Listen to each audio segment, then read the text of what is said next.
solely, so heavy, ripe and ready beneath the canopy.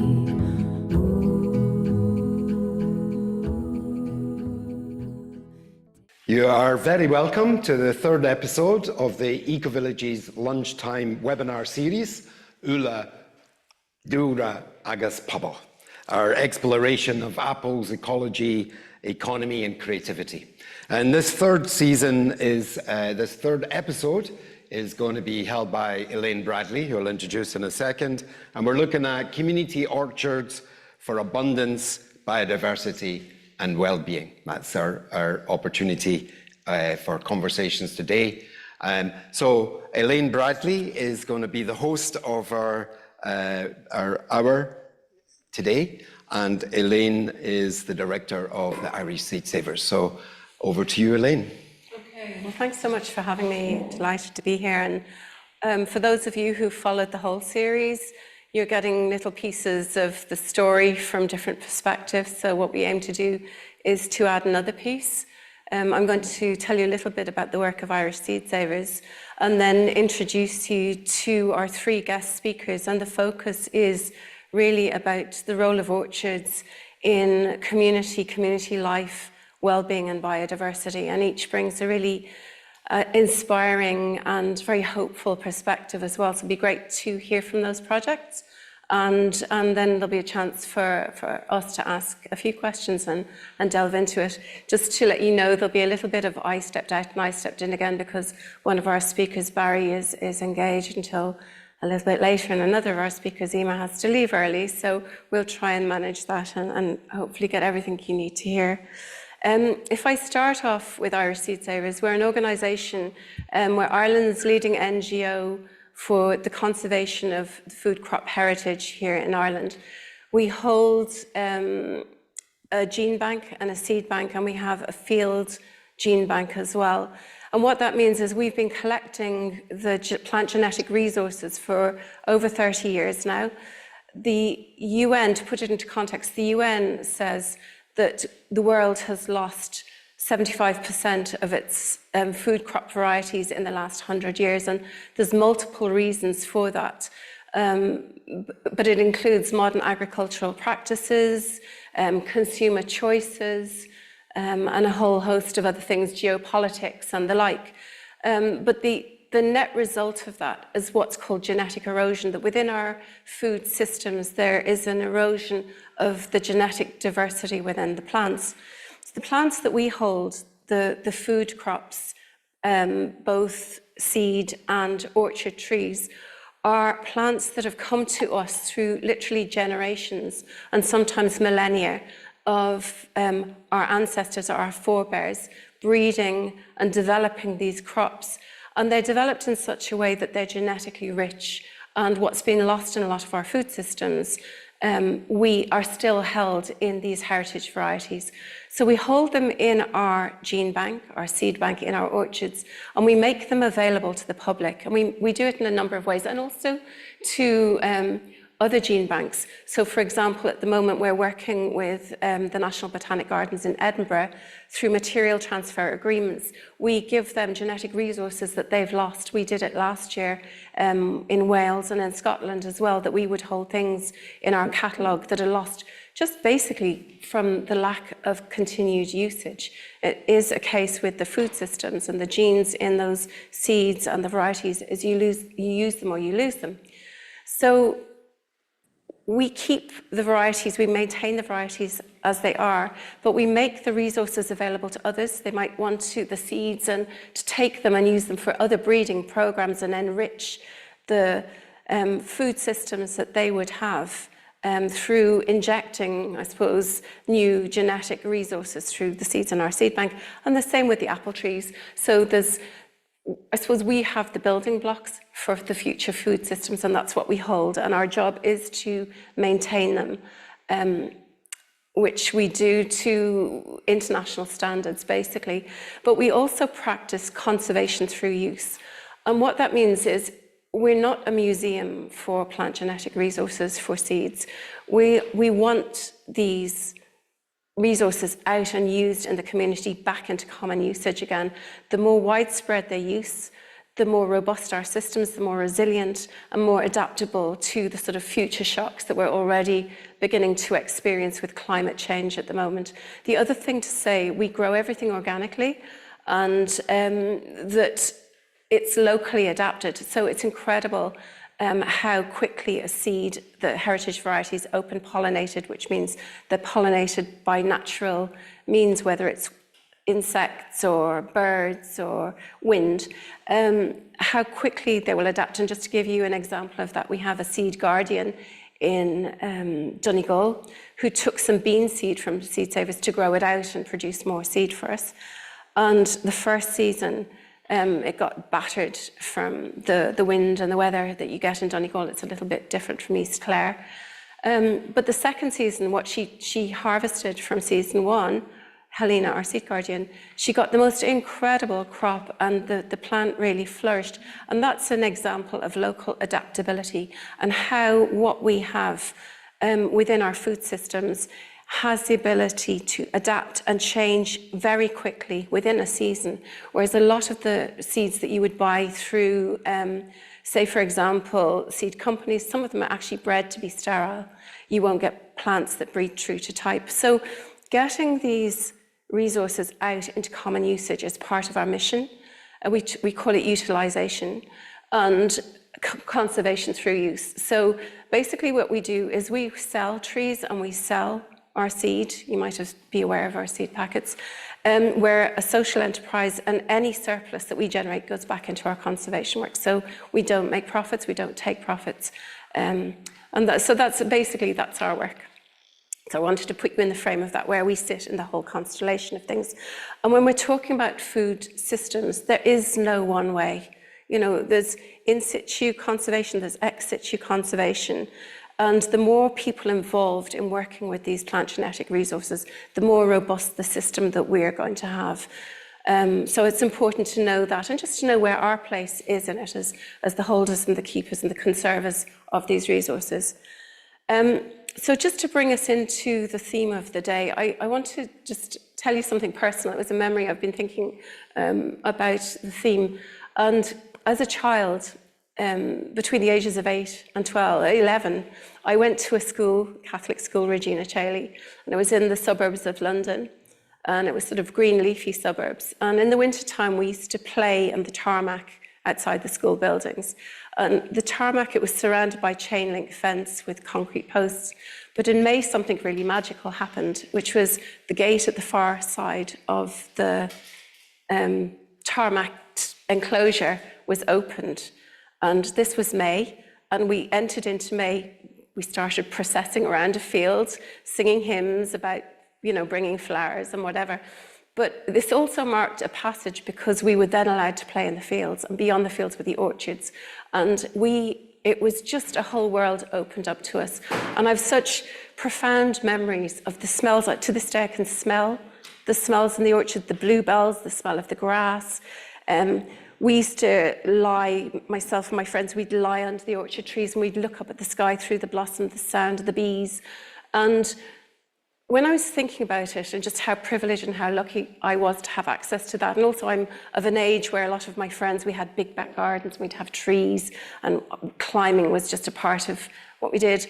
It makes me think of place and time and the moving of seasons and connectedness, and how even as a child I was aware of those things. And then ritual comes into it too, the importance of ritual and rites of passage and movement. And as our society's changed and developed, we've lost so many of those spaces, we've cut down so many of those trees, we've lost so much of those orchard spaces. And I would say that we've also lost so much of the connection to ourselves. And that part of, I suppose, the mission for all of us now in this time of climate change and the collapse of so many of our systems is to reconnect and feel what it is in ourselves. But that feeling also brings pain, because it's like seeing what's lost, looking at the ash trees and ash dieback, or, you know, looking at concrete and shopping malls and whatever, and not hearing the sounds of the birds or the insects we were familiar with. So I just wanted to give you that. I know this, what I've described isn't unique to me, but I want to, I suppose, remind every one of us to get in touch with that, because the projects that we're going to go into now are people who are taking action and reconnecting and bringing others with them through apple trees and orchards and biodiversity to bring back that connection for us all and for the future. So the first person I'm going to introduce you to is Maeve Stone from Cracking Light Productions, who's done incredible work. Maeve is an artist and an activist, and I would know her from her work on Apple Town and an orchard project she's working with in Ballymun. But before I ask Maeve to talk about her work, we just have a short clip of the Apple Town project, which will set her up really to give you the context for her work. So we'll just go into that.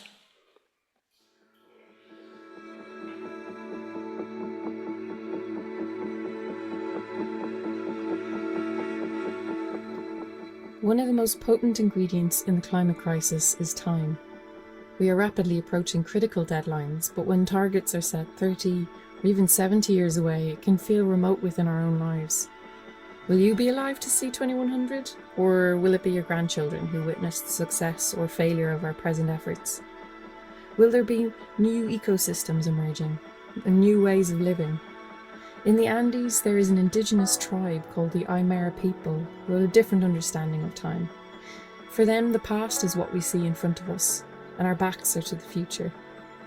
The lives we've lived up until this point, all of our failures and knowledge are spread out, available to guide us into the unknown. For Limerick, the past offers an incredible, rich map of where the city could go in the future. It shows us how communities have thrived in the past and what key ingredients for resilience in our local places could be. Embedded in the brickwork and parks of Limerick is an organisation who grew from citizen engagement around improving the environment across the city. Limerick Civic Trust has always had an eye on the past as a way of understanding our present, their guided tours and curated green spaces offering that bridge between the two. One of the priorities of Civic Trust is providing a home for rare species of culture that would otherwise disappear. In St Munchin's they house the bell ringers. In Perry Square there's children's antiques, local horology collections, exhibitions by local artists, and anything and everything that the people of Limerick hold as important. The ecosystem of this community is made vibrant through the people that inhabit it, and the diversity of the stories they tell become tangible cultural heritage, offering a window to the past that would have been lost. So what can we learn about our future by inspecting these ideas from the past?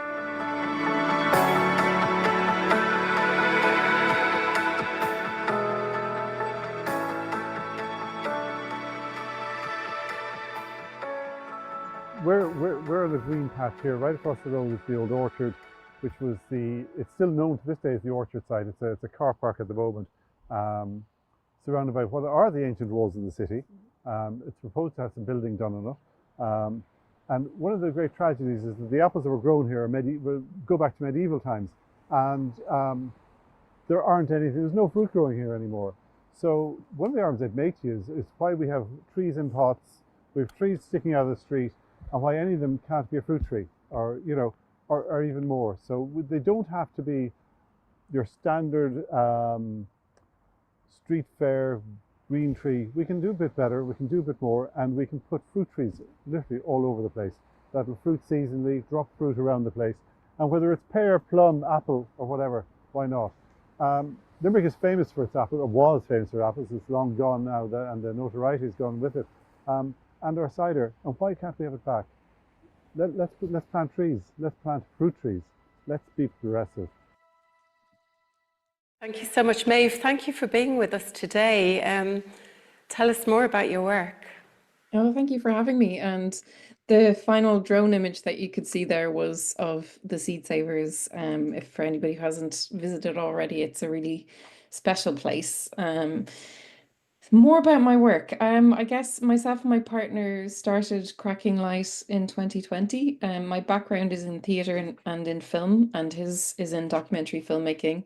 And I guess I kind of had reached a point where I needed the work that I do on a daily basis to be responsive to the climate emergency in a direct way. And that kind of led us towards founding Cracking Light, because we wanted to create projects that would really let us embed in different kinds of community, and spend time with people to figure out what matters to their local situation, what mattered in the past, what matters in the present, and really kind of author the work around those values. So the outcomes can be a bit intangible at the beginning, which freaks some people out, particularly funders. But the really wonderful thing, I think, with Appletown was the initial conversation that we had with David O'Brien, who you just saw in the video, who leads Limerick Civic Trust, was really kind of inspiring and on board with the idea of urban orchards from the word go. And it really was kind of a matter of just us doing some really delicious research, spending time with the Limerick Civic Trust community. It's a very big organization because it has community employment schemes. And to us, that was kind of one of the really important ingredients in the mix, because it meant that the people that we were talking to and working with and going out, you know, to see they maintain 90 acres within the city centre, and it's mostly kind of parklands, churchlands, and kind of pathways adjacent to the river and that kind of thing. And the men that are, it's almost all men, but the men that are maintaining those spaces, were really interested to hear that, like, the places that they know intimately actually kind of, you know, 150 years ago were covered in orchards, and the idea of indigenous cider making. And so it was a really brilliant opportunity, I suppose, to meet with and talk to community from some of the poorest areas in the country, actually. The housing estate on the island is on the I think it's second on the list of the deprivation annex in Ireland. So it's a very poor kind of community, and the idea of biodiversity richness, I suppose, feels like a really interesting contrast, and just kind of sparked a lot of conversation and curiosity with people that are really familiar with the area and had never heard that this was once a place that had such an abundance of food and fruit. And Maeve, how did you find that the community came along with your project? What was their response to it?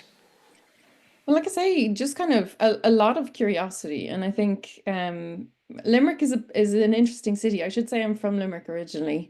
And I think it can be a hard place. It's been an often neglected place. And I think as a result, the community that lives there is really strong, actually. And I think that can often be the case, you know, in Ballymun would also be a really strong example of that, where you've got a kind of a bond that's grown in adversity, I suppose, and in common need, where people have to fight for the things that they need for their families, for their sort of community to thrive. So really gorgeous community that's based there. And it was, yeah, just kind of a lot of curiosity. And I think being able to kind of speak to the intangible cultural heritage aspect of orchards was a really important kind of turning point. It wasn't just us kind of showing up out of the blue saying, you know, hey, we want to plant some trees, you know, will you help us? It was kind of thinking and talking about what were the species of tree that might have been here 150 years ago. We learned a bit about the cacagee, which was an apple that was grown in Limerick and Clare, and was kind of revered internationally for the cider that was produced, was almost on a par with champagne at the time. So that kind of historical kind of curiosity, I suppose, around the moments of Limerick's cultural history and identity where it was really celebrated and there was real pride in what was happening there.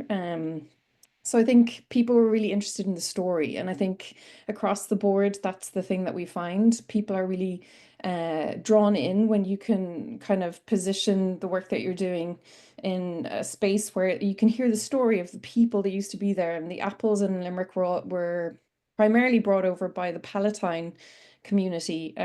They would have founded many of the orchards across the city, and I think it popped up very briefly, but for a period of time there was over 1,600 acres of orchards across the county.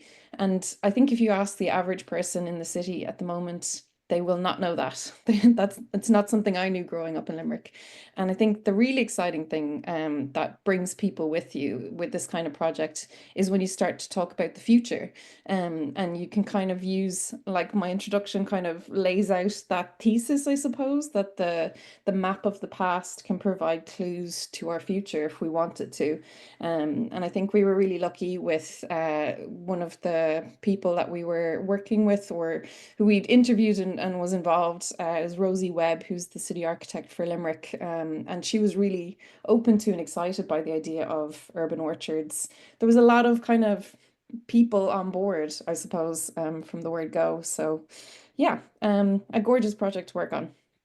And now you're working with the Orchard Songlines in Ballymun. So from one, disadvantaged and maybe deprived area to another. And as I understand it, you're working with young people in Ballymun. Could you tell us a bit about that? Yes, so yeah, this is the most recent project that we've been working on, and I guess I should say I do a lot of work with Axis in Ballymun. I founded the Green Arts department there, and despite living in West Clare, I find myself bouncing up and down to Dublin quite a lot. So I'm really fond of the Ballymun community. It's been a part of my life for the last 8 years or so. And I think, it'll surprise nobody. It's something that we can all observe, but trees, and mature trees in particular, are the sign of wealth and prosperity in our culture.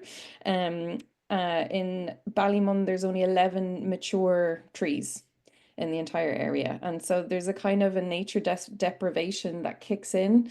And it's a hard place, and it's one that's been really poorly served by kind of consecutive local authorities and governments who have arrived with these kind of grandiose ideas of what's going to fix Ballymun, without actually talking to people, without actually listening to the land or to the ideas of what was there before, because it was farmland for a very long time.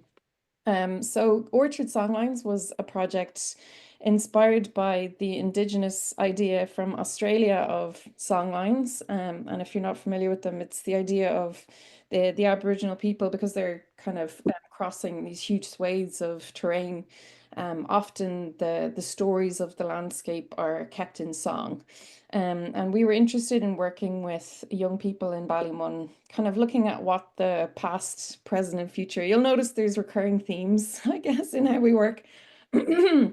But working with young people who are interested in music, to interview elders in the community who would have been part of establishing Ballymun as a community when it was created, and who went through the regeneration of Ballymun, and all of the problems that brought with it. And sort of starting to I guess, paint a picture of how the landscape has changed, how it's been there for the community that it serves, and how people meet it on a daily basis, and where it's been deprived, and where it's been exploited, and where it's been degraded. And there's a lot of just biodiversity dead zones of like huge swathes of grass and nothing else. And I remember having a conversation with the Dublin City Council tree officer at the beginning of the project, because they've just developed a new plaza in front of Axis, and it's lovely. It's called Hero Square, and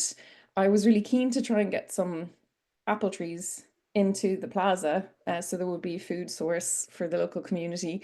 And he said that wouldn't be possible. And we had a huge conversation. He said that the highest number of complaint calls that Dublin City Council gets on any subject is on trees. And so they're allergic to the idea of anything where, they're kind of linked to antisocial behavior. And it's really a case of people looking at the symptom and never at the cause. The idea that trees are the reason that people are behaving in an antisocial way is so bonkers. But again, it's kind of this paternalistic helicopter attitude of, okay, well, we can cut them down, or we won't plant apple trees because people might use them as missiles, that kind of thing. So it's a really bizarre attitude, but it's kind of endemic, I think, within some organizations and local authorities often, I think, are susceptible to that kind of thinking. So, sorry, I've gone way off topic. Orchard Songlines was a program that we ran for transition year students from schools across Ballymun and Finglas, and we spent a couple of weeks working with them with an incredible composer and poet. Jessica Trainor's the poet and Tom Lane is the composer. And there's actually a music studio in the basement of Ballymun in Axis. So we were able to write and record original music with them based on interviews that they'd done with elders in the community, based on their own experiences as young people and based on their hope for how things could change into the future. And I guess the project ended with tree planting. So we planted an orchard in St. Joseph's grounds, and there's 33 native apple varieties that have gone in there. And there's also a pocket forest that Catherine Cleary and the Pocket Forest Gang were developing with the community biodiversity group as well anyway. So now there's this beautiful little oasis of future trees that are growing away in the corner, and the young people were there to plant them with us. It's just been a joy to work on, and it's lovely to have these projects that have a legacy that's literally a century to unfold. You know, it'll be there in 100 years, we hope. That's wonderful to hear that. And Maeve, if we can keep you with us, but I want to bring in Emer Brennan from Monaghan Tidy Towns, who was involved in a dispersed orchard, which might be a new concept for a lot of people. I think have we got Emer with us? We'll talk amongst ourselves. Well, it was very interesting to hear though about the fact that there is now trees planted in Ballymun. I wonder, like, just because it's such a, like as was said, like it's a legacy of decades, if not hundreds of years potentially. Because yeah, like I'd heard of people complaining about apples as like slip hazards, but I suppose the antisocial side of it as well. Then you know, potential missiles. It's amazing how it is. Yeah, it's the symptom, not the cause, you know. exactly. It's so true. And I should have said as well, actually, we planted 2 miniature orchards as part of the Appletown project. So there's one directly opposite Civic Trust buildings, and then another down by the river, which is slightly bigger. And for both, we planted 2-year saplings because they're hardier and could withstand human interference. Great. Hello? Okay, we have you. Hi, how are you? Sorry about that.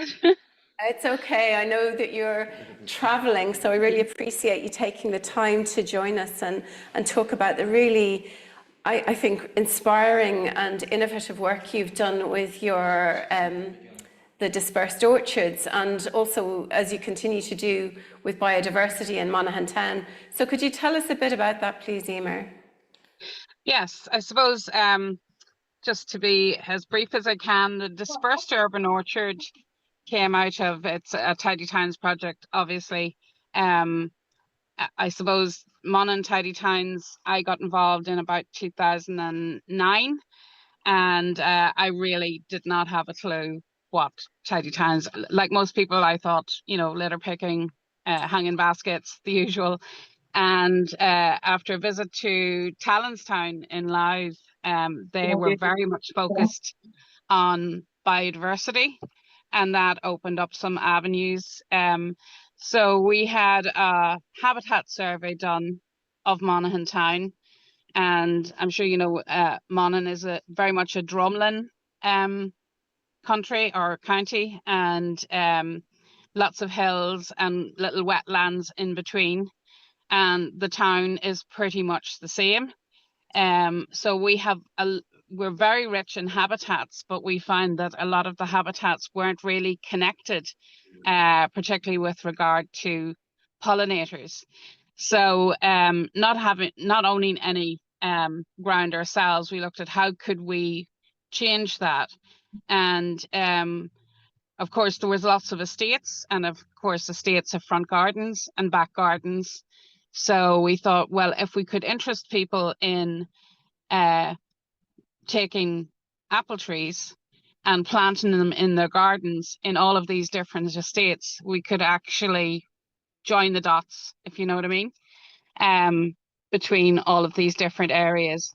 So with the help of Seed Savers, we ordered trees and we offered the trees at a £5 each to anyone who was interested.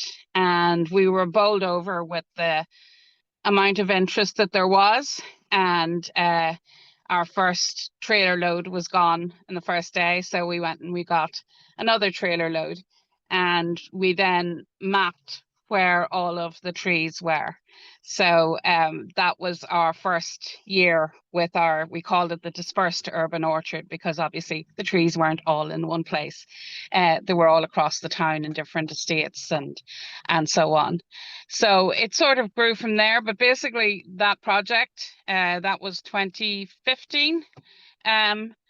We entered the first pollinator, I think it was called the Let's Get Buzzing Pollinator Award, the first All-Ireland Pollinator Award. And we won that in 2016. And the Dispersed Urban Orchard was central to that particular award for us. So it was Just very butt much in there for a second, Emer. Firstly, it'd be great if you could turn on your camera so we could see you. I know you're in your car. Okay. Oh, we have you now. Hi, how are you? Not everyone knows, a lot of people would know that if you have an apple tree, you need another one to pollinate it if you want apples for most trees. Yeah. And for some, you need 2 other apple trees. And with the way we live now in our small back gardens that so many of us have in urban and suburban areas, there isn't the space for those. But your initiative is so genius, because a bee can fly, it will forage for a kilometre, basically. And so when you have your dispersed orchard, you're creating green corridors. If everybody can have a tree, there is that scope for cross-pollination between the trees. And as I said, you're contributing to green corridors that is so vital, really, to pollinator populations. Yes, exactly. And then from that, we had estates getting interested. So, for example, last year we had one small estate who planted 50 trees on a piece of green that they had always mowed. You know, they had a ride-on lawnmower, and they spent, you know, every week they were out mowing this grass. So now it's not mowed anymore. It's full of apple trees, which is a great change.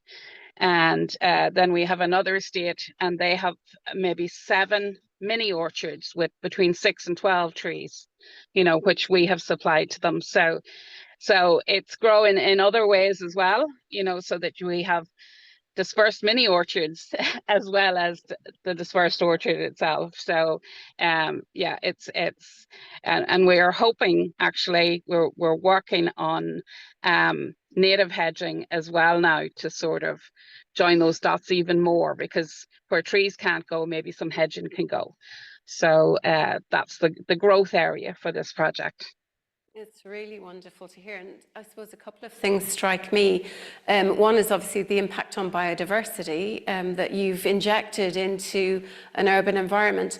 But the other is making food accessible to all. And, you know, anybody who goes into the supermarket to buy 4 apples that are supposedly organic knows the price of them. And when you think about how easy it is to grow apples here, that good food shouldn't be the preserve of the well-to-do. It should be available to everybody, and to bring edible landscaping into urban landscapes, I just think is really profound. Have you any sort of feedback on that, or how do you find that people interact with the orchards and the apples that they've planted? Yeah, well, we get feedback in that people would be talking about, you know, I had so many apples this year, or whether the apple crop was good or not. And just funny, when I was listening to the previous contributor about, you know, people blaming trees, and, you know, we did offer orchards to schools, and primary schools are very good at taking you up on offers like that. But the post-primary schools were again, oh, they'll be used as missiles. So that struck a chord with me, you know, that sometimes people don't do things because they see what might go wrong rather than what might go right, you know. But yeah, the feedback has been consistently good. And as I say, you know, when an estate stops mowing an area and plants trees instead, it's a big step, because you know, when we introduced, for example, low mow on a wider level across the town in 2020, which maybe wasn't the best year to introduce it because that was COVID, and you know, the maintenance wasn't maybe there because the council wasn't about as much, council staff that is, and there was a bit of pushback, you know. So now we have people coming and thinking, well, if we put apples there, it's more attractive than, you know, constantly mowing, and they don't have to mow. You know, you don't have to have people going out and actually doing the mowing. So it's trouble free, and you know, it's easier on everybody. So it's a win-win. Brilliant. Listen, stay with us, Emer. I'm going to bring in Barry O'Loughlin. He is the biodiversity officer in County Clare, and the man behind the Return to Nature Church biodiversity project that has, I suppose, been part of as well. You're very welcome, Barry. So you've a different, I suppose, constituency in a way from Maeve and from Emer. Would you tell us a bit about the project that you've been working on? Yeah, hi Elaine, hi everybody. So the Return to Nature Clare Church Biodiversity Project, it initially started when the Irish Bishops' Conference announced they're going to match 30% of church grounds for biodiversity by 2030. And I saw this article in the headline in early 2023, and I thought we could pilot this in Clare, you know, with some community groups. So I contacted Jay Mellett, who was the Laudato Si officer at the time. Laudato Si is a kind of spiritual movement that have been kind of advocating for nature and biodiversity best practices on church grounds and actions. When I contacted Bishop Fintan Monaghan, and I gave them a presentation of what we could do on the church grounds, and they liked it. And so we said, look, can we sign up maybe 10 parishes? And I ended up with 12 churches, 12 community groups. And so we started the project in March 2024, last year. And we looked at doing biodiversity actions. So obviously it was put in Batteroos boxes where there was suitability, put in wildflower meadows. For the first time in church grounds, we were reaching out to these community groups, and then they were owning, you know, we started kind of letting the grass grow. And initially it was meant to be a 6-week shortcut flowering meadow, and they would cut it, and after 6 weeks, and then let it grow again. But when they saw all these orchids coming up and all these wildflowers, they wanted to keep it going, that the communities wouldn't cut it. And so then we linked in with the Irish Seed Savers, Elaine, and I was very keen to try and source apples that were of apple trees and fruit trees that were of native provenance to County Clare. And I contacted Elaine. I said, look, we have a pollinator plan with Karina Dinkerkis out to all the church groups, and she developed a pollinator plan. And one of those measures in the pollinator plan was to plant some apple trees, you know, and if we couldn't plant them in the church grounds directly, you know, we would link up with a neighbouring piece of land. It could be a farmer. You know, it's trying to increase our project partners as much as possible to our local school. And so we did 2 workshops with Irish Seed Savers in Clarecastle and also in Ina, and 3 actually, and Cora Clare as well. And Mary and Elaine came out, and I mean, it was great because all these farmers came along as well, and it wasn't just that they were talking about, you know, planting apple trees and how you look after them. We actually had a chat at the end of it. I think they got great value out of the chat because we're talking about these different, you know, apple trees that were of provenance to County Clare, and the names and the varieties. I think it was reminiscent for a lot of people, you know, when they were younger, you know, what type of trees they had. It was just huge interest. And then after that, then we had, you know, we did other measures, put in barn boxes with farmers within a kilometre of the church grounds. Swift nest boxes went up, and we put in bird tables and linked in with the men's club, or men's shed, shall I say. And in this men's shed, they made them for us, and bird feeders. So we had all this community action, and it was so popular that we signed up again this year. We ran again with 6 more parishes. But in actual fact, my funding, which is supported through the local biodiversity action fund, can only go so far. So other community groups are doing it on their own accord. So we now have up to 20 churches in Clare carrying out biodiversity actions on church grounds, and we're linking in with Elaine and Irish Seed Savers and Mary again this year. Next week, we've got 2 workshops planned, actually the week after. So on Saturday the 17th in Quinn Tidy Towns, we're linking in with them. We're going to have a workshop on traditional orchards and apples, and then in Doonbeg on the 20th of May to coincide with National Biodiversity Week, and we'll have a second workshop there. But again, it's just to encourage community groups to take action by planting trees and understanding pollinators, how they function, and then the actions associated with that. It's not just wildflower meadows, but our trees as well.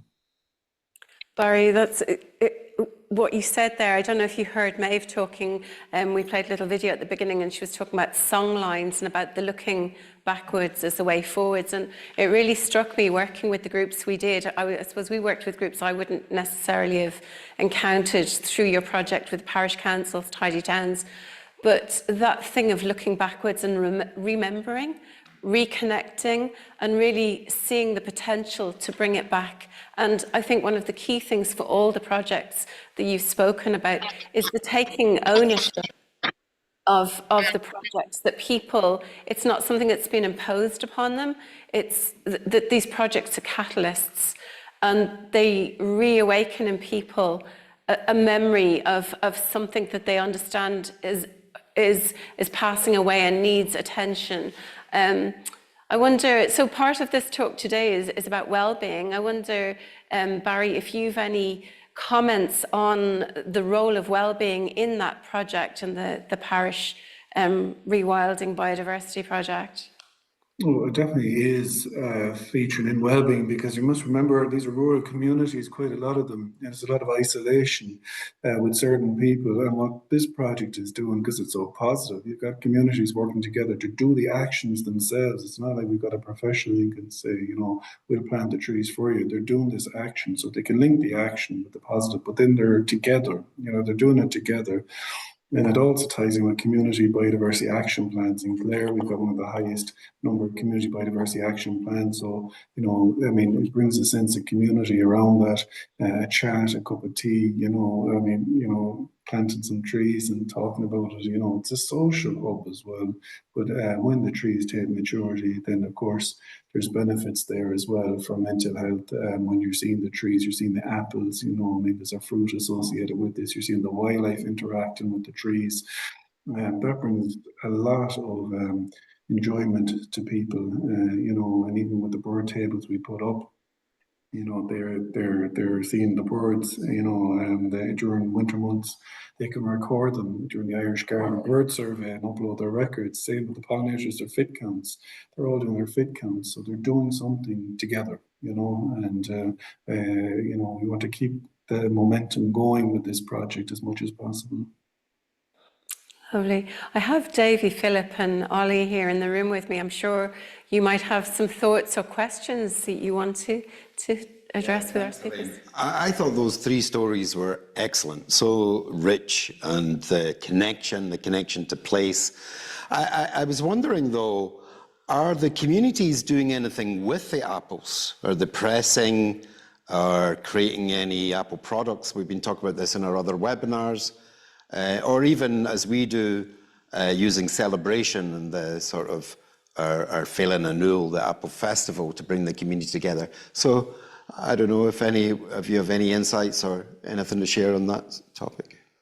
Yeah, we do have a sister group called Transition Monaghan, and some of us are members of both groups, and they actually got funding for an apple press, so that we can go and collect our apples and have a bit of a party in the autumn.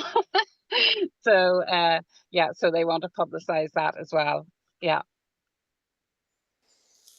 And Maeve, I wonder if you've any thoughts on that.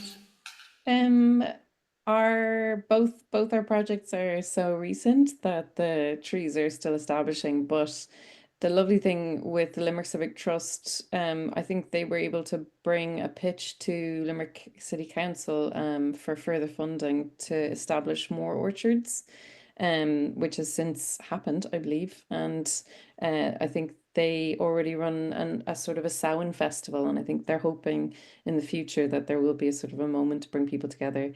And certainly in Ballymun, the orchard only went in February, so still very, very young.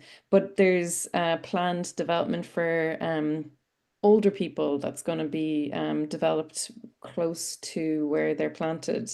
And the hope is, I suppose, that between the schools and the elders that will be living very close to the grounds, that there'll be an opportunity to sort of stay connected and enjoy the harvest that way.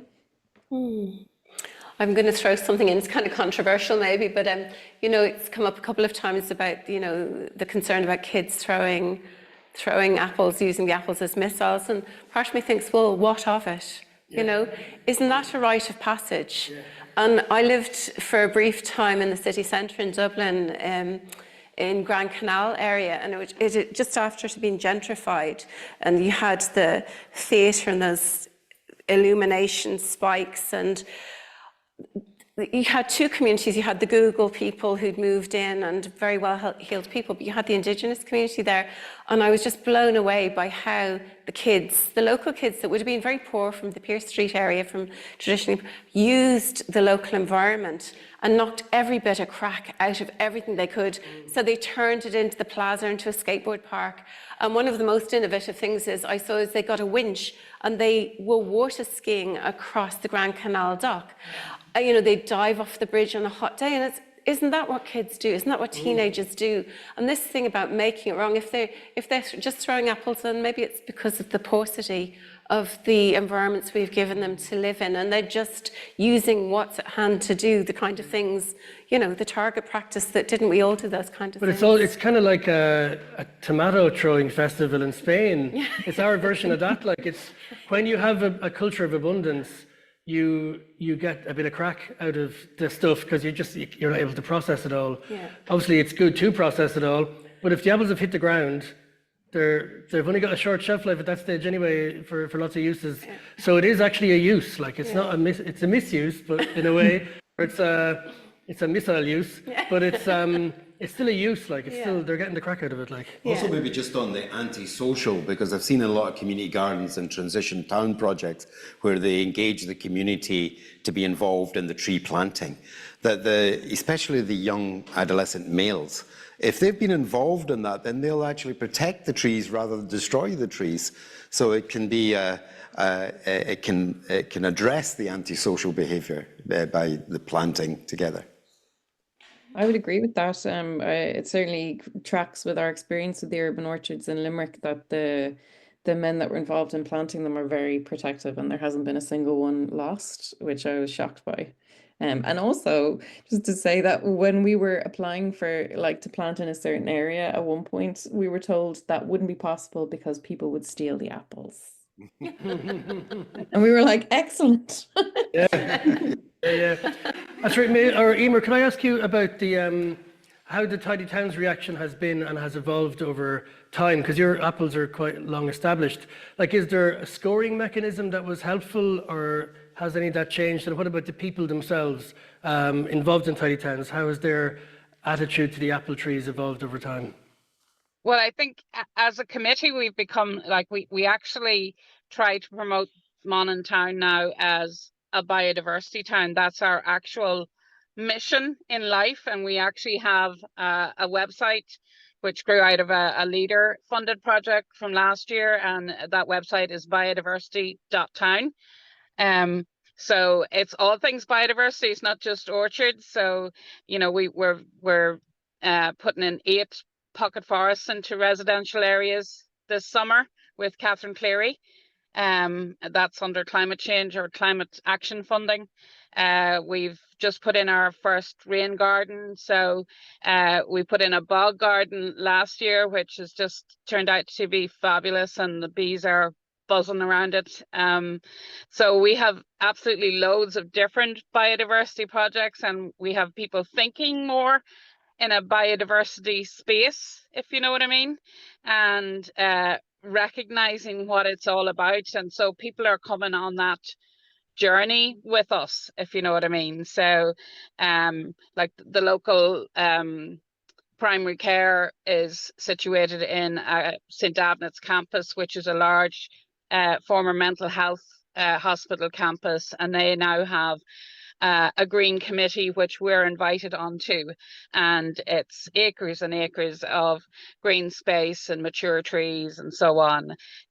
So we have biodiversity action plans obviously for the town, but also for the cathedral, for the biggest employer in the town, which is Combi-Lift. It's the biggest industry, and for St. Avnet's grounds, as well as the overall biodiversity action plan. So everything is biodiversity, biodiversity, biodiversity. So people in Monaghan can't escape it, really.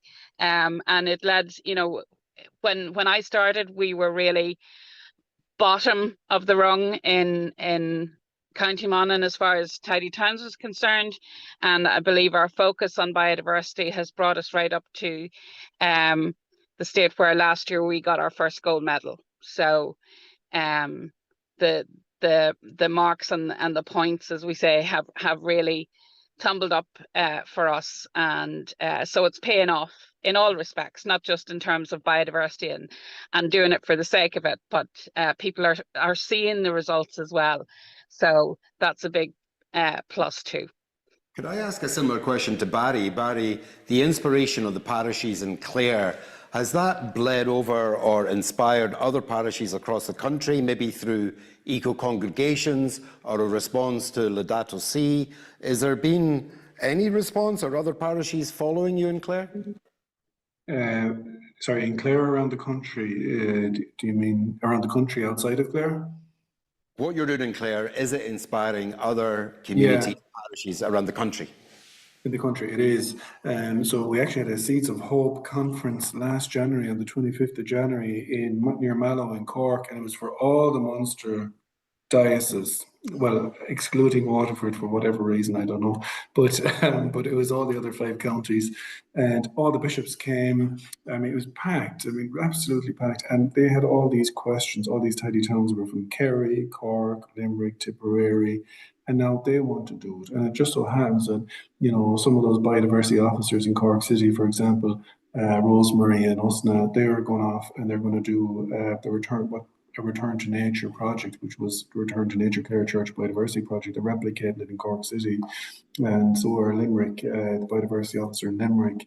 So they've signed up their parishes. So it is having a knock-on effect, and that's what we wanted. We just had to, because I mean, there's a lot of hard work involved in coordinating, but once you have it, then you get the buy-in.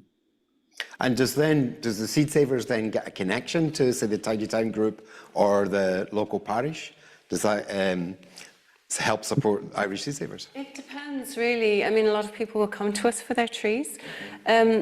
What we want, though, as well, we don't just... So our mission is to conserve, protect, utilise and educate. So we want these projects to spread, and we want communities not to have to come back to us every year to buy more trees, but actually to learn to graft their own trees, to maintain their own orchards.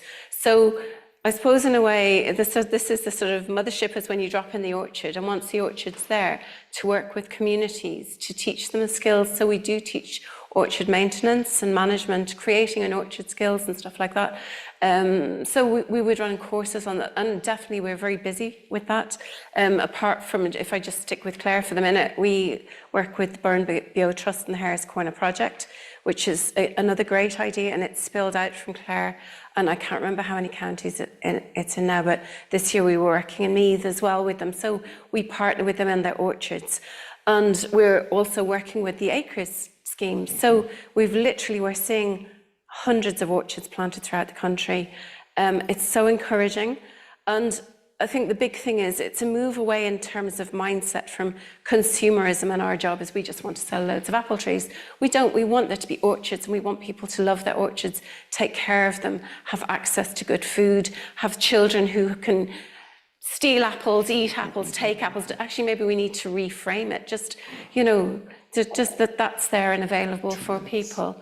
So we're there as a resource and a support for all these projects, but I mean, they've all got their own lives as well, and we're just delighted to see them, and you know, it's just so inspiring and so hopeful for all of them. I just wonder if there's any last comments from each of you. We're going to have to wrap up now, but Emer, thank you so much for joining us. You're welcome. You're welcome. I really enjoyed it. Yeah, thank you. Bye-bye. Bye-bye. So hope for the future, Maeve. What, any thoughts? Yeah, I mean, some days are hard for hope and some days are easier, but I think that the memory that you shared at the beginning of the session is a lovely reminder that just going outside and spending time in nature can offer so much solace and so much inspiration all at once. And I think it's the biggest lever that we can pull for people that aren't quite at the starting line in terms of adapting to a different kind of future, is to really reconnect with nature. And that's where the lion's share of hope comes for me, is just leaning into nature, taking it as the expert in all things, and as much as possible trying to follow its design. That's wonderful, thank you. Barry, have you what's your hope for the future? Well, I think it's to work with communities, you know, and keep building capacity and invest in them, you know, and then show them, you know, I mean, all we can do is bring them, you know, and show them the way, but they have to make the transformation themselves, you know, and realize that the connection themselves, you know, but we have to be patient. But I do see the attitudes changing in Clare, you know, and that's also thanks to all the stakeholders we're working with, including Irish Seed Savers. But right now, the momentum is high amongst the communities. There's a lot of excitement for what's going to happen next. Brilliant, thank you. Just I'll hand back to you, Ollie, to wrap up. Great, so thanks very much, Elaine, that was fantastic. And thanks to the Irish Seed Savers for being involved, and the Irish Environmental Network for support. So this has been with Sustainable Projects Ireland Limited, the Eco-Village and Cultivate as well, and Instant Dissidents are our creative artistic partners as well, and they are organising the last one of these, the fourth in the series. You can get them all on the Eco-Village website. You can catch these webinars on thevillage.ie. The next one, session 4, is on Friday the 23rd of May at 1 p.m. and it's from Orchard to Action, Art, Ecology and Climate Resilience. So this will be where we bring the arts and creativity even more into the centre of how we engage with apples. And that's Friday the 23rd of May. Just email education@thevillage.ie to get more, to book your place on that one. And remember as well, then we have Fellin and Úlla on the 20th of September, which is our Apple Festival, which is a place where we bring all of these things together and have a fantastic day here where we do lots of apple pressing and apple-related activities and talks and walks and so on. And we'll also be producing a publication which links to lots of these amazing things you've heard today and from the other few days as well. So yeah, I think that's probably everything for now. It's been great to have you here, Elaine, and to have everyone here in the room and online. And check out the next one on Friday the 23rd of May. Brilliant, thank you.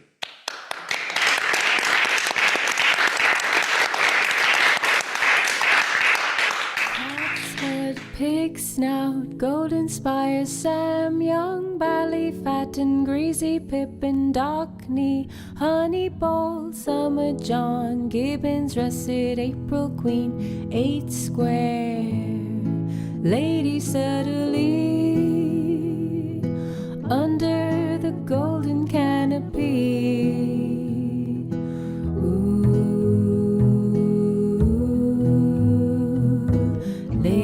September, go down to the village, take the apple walk.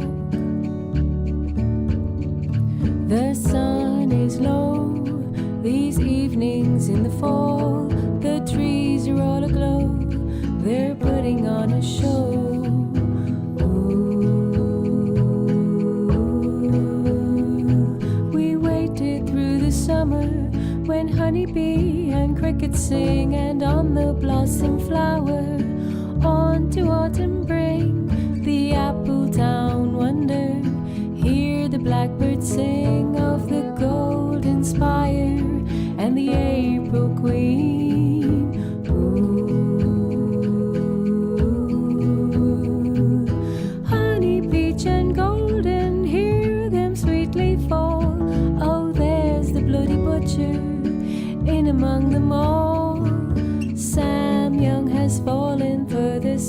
canola lee, so heavy, ripe and ready beneath the canopy.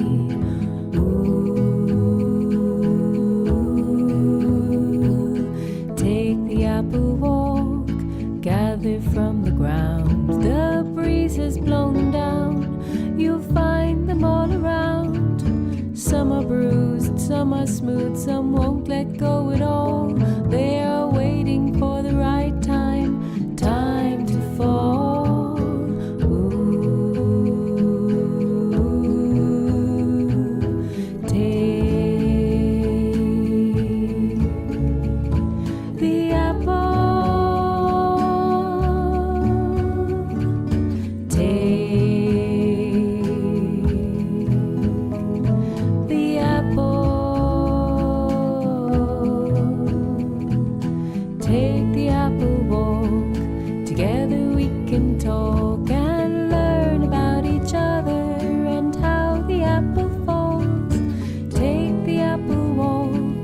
Together we can fall and learn from each other. That's how the apple falls. Take the apple walk. Together we can talk and learn about each other and how the apple falls. Take the apple walk. Together we can fall and love one another to the core. Cat's head, pig's snout, golden spire, Sam Young, Bally, Fat and Greasy, Pippin, Dockney, Honey Ball, Summer John, Gibbons, Russet, April Queen, 8 Square, Lady Sutherland, under the golden canopy.